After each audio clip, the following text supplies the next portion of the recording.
had amino acid. We know very well what's amino acid and... Right. That killed dozens of people and made hundreds and hundreds sick.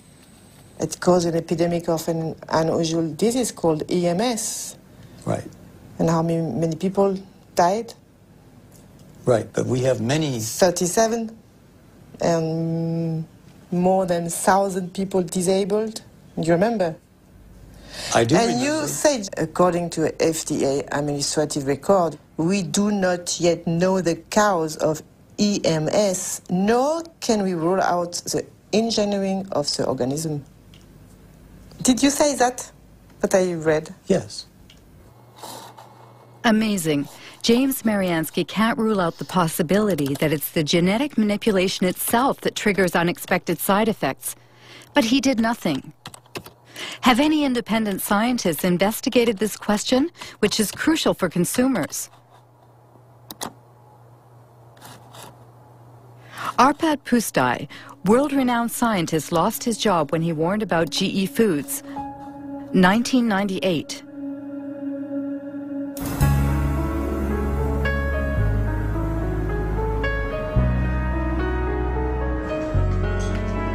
Arpad Pusztai worked for the Rowett Institute in Scotland. At the Ministry of Agriculture's request, he led a study on genetically modified potatoes with a budget of over €2 million and a staff of 30 researchers to prepare the arrival of GMOs in Great Britain. We were all enthusiastic about it. I was enthusiastic about it. The ministry thought that if we did this study, looking at all aspects, then it would be an endorsement of GM. And when they introduce it, they would say that the foremost laboratory in Europe, nutritional laboratory, had looked at them and they found them all right. Arpad Pusztai specializes in lectins. These proteins function as an insecticide protecting plants against aphids. Rowett scientists had created potatoes that were resistant to aphids and into which they introduced a snowdrop gene, which produces the lectin in question. Beforehand, they verified that in their naturally occurring state, lectins themselves do not pose a health risk. The genetically modified potatoes were tested on rats. It had twofold effects. First, it started to increase a proliferative response in the gut. And that you don't like because this is possibly, I'm not saying that it is cancerous, but what it does, it can have an adjuvant effect on any chemically induced tumor. The other thing is the immune system was certainly got into high gear. And that was, we don't know whether it's good or bad, but it certainly did recognize the GM potatoes as alien. And we were convinced that this insertion is causing the problem and not the transgene. As I said, the transgene, when we did it in isolation, even at 800-fold concentration didn't do any harm. It was a very important point because the American FDA is going on by about a neutral technology. And what we did say and what we did publish was actually corroborated, confirmed that it was not the transgene which was the problem, but it was the technology. While the first shipments of genetically modified soybeans were arriving in Great Britain, Arpad Pusztai's superiors authorized him to be interviewed by the BBC. As a scientist actively working on the field, I find that it's very, very unfair to use our fellow citizens as guinea pigs. They will never forgive me for that. Monsanto did see the importance of our findings. Don't worry about it.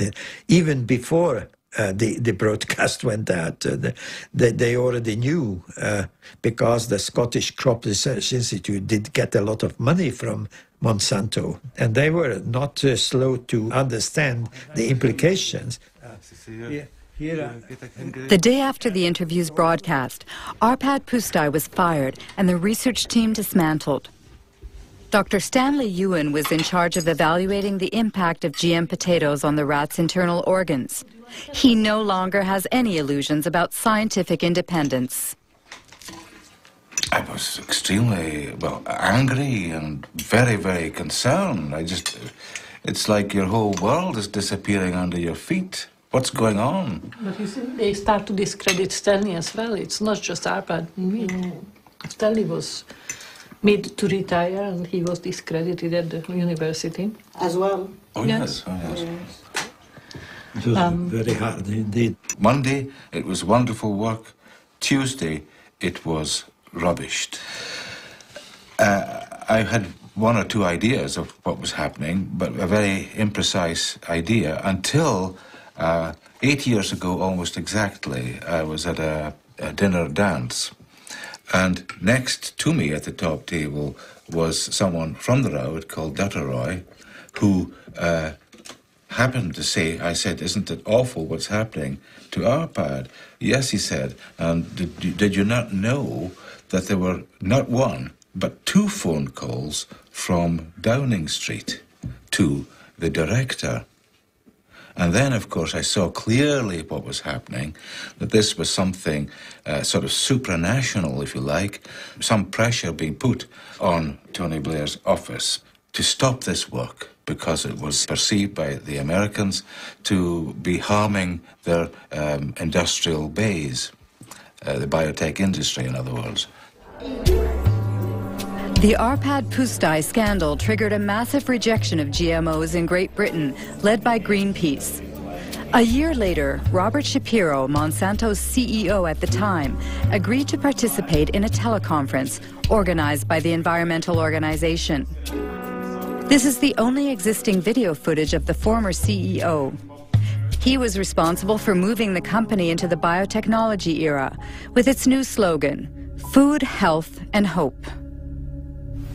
Monsanto made huge efforts to push its products in every direction with the full support of multinational food manufacturers, retailers, communications firms, regulators, even governments. You behave not as a company offering life and hope, but as bullies, trying to force your products on us. If I'm a bully, I don't feel that I'm a very successful bully. I want to start by emphasizing that biotechnology is a tool. Biotechnology in itself is neither good nor bad. It can be used well or it can be used badly.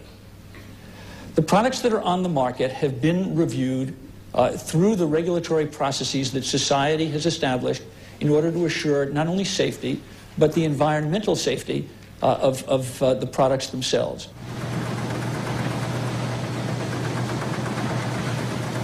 After 10 years on the market, Roundup-ready soybeans account for 90% of all the soybeans grown in the U.S.